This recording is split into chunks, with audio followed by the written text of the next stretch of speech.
Saudações irmãs, irmãos, com a graça e a paz do nosso Senhor Jesus. Quando se avisa pelos meios de comunicações de que teremos um eclipse solar ou lunar, pesquisadores, cientistas e astrônomos se preparam para esses eventos para estudarem algo mais sobre esses fenômenos celestes que sempre ocorreram e não é novidade em pleno século XXI.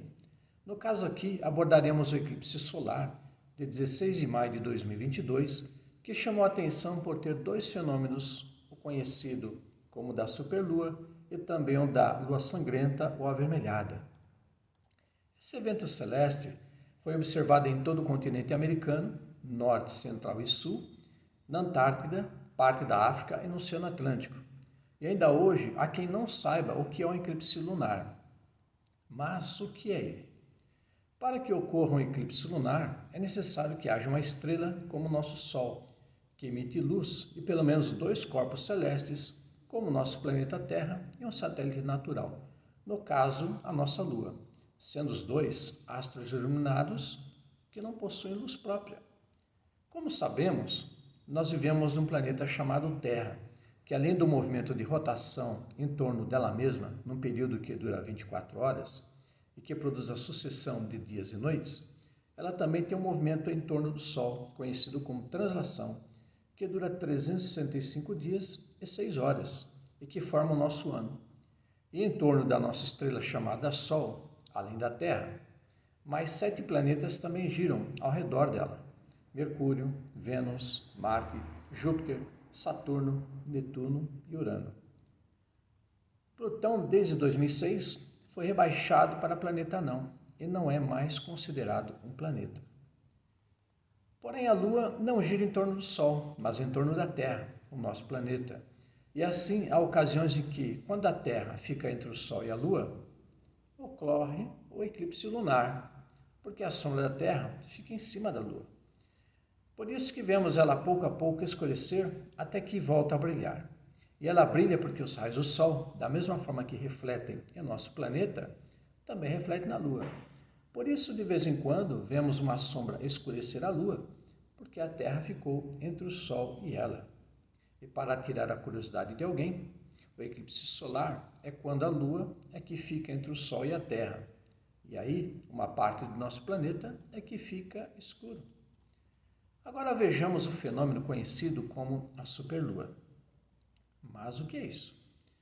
Voltemos ao fenômeno da translação, que é a dos 8 planetas, inclusive a nossa Terra, que gira em torno do Sol. Muitas pessoas pensam que esse giro ou translação seja no formato circular, mas não é. Esse giro ou translação é no formato elíptico, ou seja, não é circular, mas um formato que lembra um ovo, comprido nas pontas e achatado nos lados.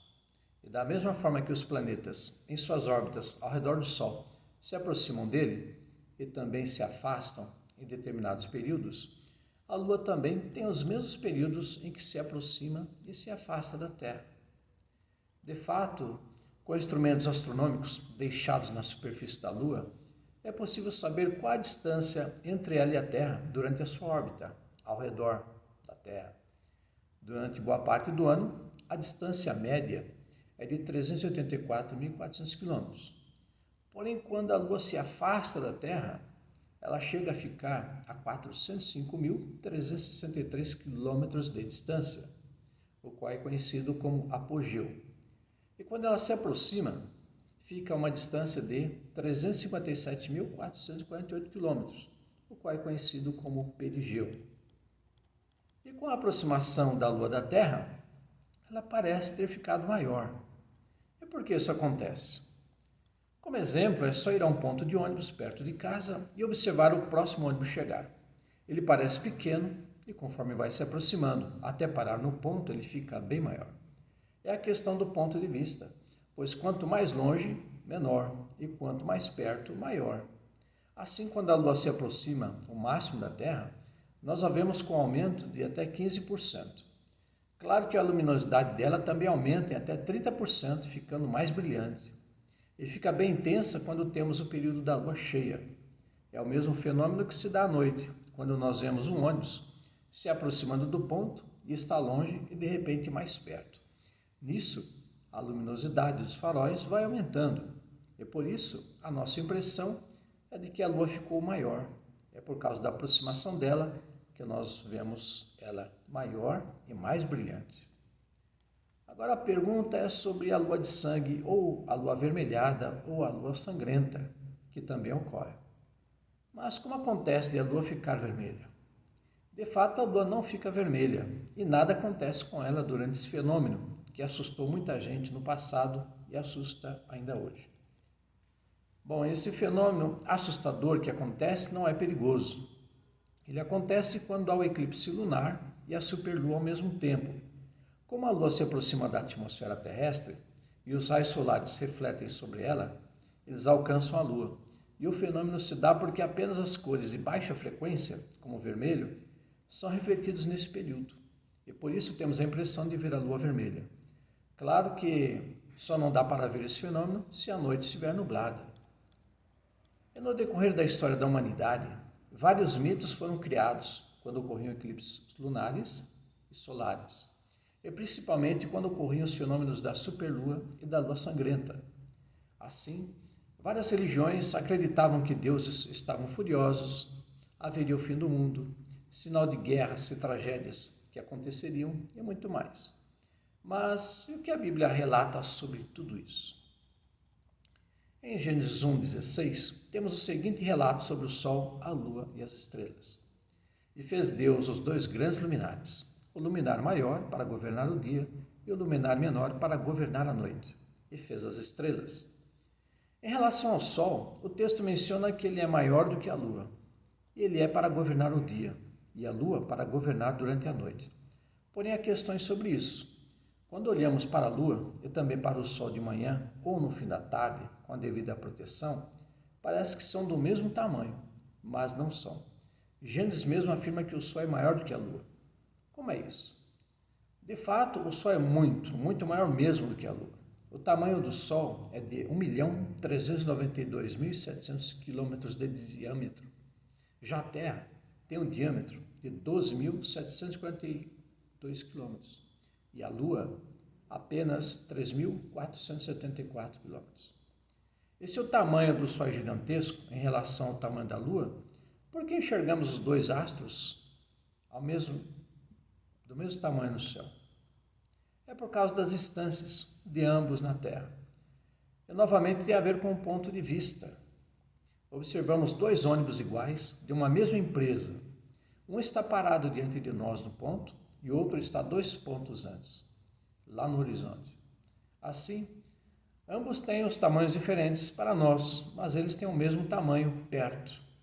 Já o Sol e a Lua, se forem colocados juntos, a Lua não passaria de um micróbio perto do Sol. A seguir, uma curiosidade sobre a Lua e as estrelas governarem durante a noite. É difícil enxergar a Lua durante o dia, porque geralmente ela está no período da noite, no outro lado do mundo, já que ela gira ao redor da Terra. Mas ela também aparece durante o dia. Já as estrelas são mais visíveis à noite porque o Sol está no outro lado do mundo e o seu brilho não impede de enxergarmos as estrelas. E por não conhecerem o mecanismo celeste na época, os povos não tinham essas informações de que dispomos hoje. O Salmo 136, versículo 9, menciona isso. A lua e as estrelas para presidirem a noite, porque a sua benignidade dura para sempre. De fato, as distâncias envolvidas fazem a diferença. A Lua está a uma distância de 384.400 km da Terra, uma distância média. Já o Sol está a uma distância de cerca de 150 milhões de quilômetros. E por isso parecem que têm o mesmo tamanho, mas não. E a própria Bíblia menciona isso e só não menciona números. E sobre a superlua na Bíblia? Vejamos o que Isaías menciona sobre o fenômeno, em Isaías 30, versículo 26. E a luz da lua será como a luz do sol, e a luz do sol 7 vezes maior, como a luz de 7 dias, no dia em que o Senhor ligar a quebradura do seu povo e curar a chaga da sua ferida. Aqui Isaías menciona um fenômeno que já existia na época, e foi para alertar o povo a respeito das consequências da rebeldia e do pecado. No eclipse lunar em que a lua esteja no ponto mais próximo da Terra, e em noite de lua cheia, ela parecerá ser tão brilhante quanto o Sol, porém ela não clareia à noite porque ela também recebe luz do Sol como a Terra. E sobre o fenômeno da lua sangrenta? O texto clássico é Joel 2, versículo 31, que nos apresenta: o sol se converterá em trevas e a lua em sangue, antes que venha o grande e terrível dia do Senhor. Esse fenômeno da lua sangrenta ou de sangue já era conhecido muito tempo antes de Joel, e até a época dele, assim como em nossa época. Era usado para alertar o povo sobre as consequências do pecado e da rebeldia. Em Atos 2, versículo 20, o mesmo fenômeno é mencionado. Vejamos. O sol se converterá em trevas e a lua em sangue, antes de chegar o grande e glorioso dia do Senhor. Esses dois fenômenos mencionados sempre ocorreram e ainda ocorrem. Quando há tempestades em alguns lugares do mundo, com chuva e furacões, o dia fica igual à noite com a escuridão. E até mesmo aqui. Quem não viu durante o dia nuvens tão carregadas que ficam escuras e parecem envolver o sol, deixando-o em plenas trevas? E sobre a lua sangrenta, é um fenômeno que, mesmo sendo raro, sempre aconteceu e sempre acontecerá. E aproveitando esse relato, vejamos textos que mencionam sobre uma escuridão total, em que o sol, a lua e as estrelas ficam sem luz. Isaías 13, versículo 10. Porque as estrelas dos céus e as suas constelações não darão a sua luz, o sol se escurecerá ao nascer e a lua não resplandecerá com a sua luz. Ezequiel 32, versículo 7. E apagando-te eu, cobrirei os céus, enegrecerei as suas estrelas, ao sol encobrirei com uma nuvem, e a lua não fará resplandecer a sua luz. Mateus 24, versículo 29. E logo depois da aflição daqueles dias, o sol escurecerá, e a lua não dará a sua luz, e as estrelas cairão do céu, e as potências dos céus serão abaladas. Marcos 13, 24. Ora, naqueles dias, depois daquela aflição, o sol se escurecerá, e a lua não dará a tua luz. Por esses textos, o sol, a lua e as estrelas, em algum momento, perderão as suas luzes ficando escuras. Claro que isso sempre ocorreu durante o dia, com o tempo nublado, em que não se vê o sol, e também durante a noite, quando o tempo também está nublado, ou porque a lua não surgiu à noite, mas ela é visível durante o dia em outras partes do mundo. Em relação ao texto de Mateus, em que se menciona que estrelas cairão do céu, isso não é possível devido às distâncias entre as estrelas da Terra. E se fosse possível, a estrela mais perto da Terra é o Sol. E jamais ele cairia na Terra devido ao tamanho. É mais fácil a Terra cair nele. Dessa forma, essas estrelas podem ser interpretadas como cometas e meteoros, que caem na Terra mensalmente, ou pior ainda, como bombas que durante a noite seus jatos iluminam o céu até explodirem em algum local. É o que tem acontecido e observamos pelos meios de comunicação. E o que eu acho curioso em tudo isso é sobre o relato do sonho de José em Gênesis 37, versículo 9 e 10. E teve José outro sonho, e o contou a seus irmãos, e disse: Eis que tive ainda outro sonho, e eis que o sol e a lua e 11 estrelas se inclinavam a mim. E contando ao seu pai e a seus irmãos, repreendeu seu pai e disse-lhe: Que sonho é esse que tiveste? Porventura viremos eu e tua mãe e teus irmãos a inclinar-nos perante ti em terra? Jacó, seu pai, ficou bravo com seu filho José por ter interpretado que ele como o sol, sua mulher como a lua e seus filhos como as estrelas se curvariam diante dele. E não é que isso aconteceu em Gênesis? Primeiro foram os irmãos de José, as estrelas que se curvaram diante dele. É o relato de Gênesis 42, versículo 6. José, pois, era o governador daquela terra, ele vendia a todo o povo da terra, e os irmãos de José chegaram, inclinaram-se a ele com o rosto em terra.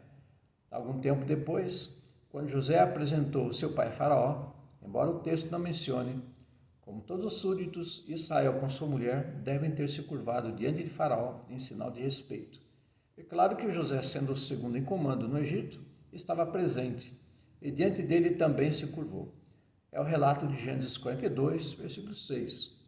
E trouxe a Jacó, seu pai, e o apresentou a Faraó, e Jacó abençoou a Faraó. Vemos assim a confirmação do sonho divino que José tivera no qual Deus mostrou o futuro acontecendo. E hoje? O que são o sol, a terra, a lua e as estrelas? São parte da criação de Deus, contidos num vasto universo que Deus criou e que hoje podemos contemplar com os mais poderosos telescópios já inventados pelo homem, como espécie residente na Terra. Assim, irmãos e irmãos, oremos pelo que podemos aprender da palavra do Senhor através de sua criação e dos fenômenos que ocorrem e que podemos, com o tempo, ir compreendendo. Assim, oremos. Senhor Deus, te agradecemos porque a tua palavra tem revelado o que a ciência tem descoberto. Queremos te agradecer por aprendermos um pouco mais através desses fenômenos celestes que acontecem e que tua palavra nos revela.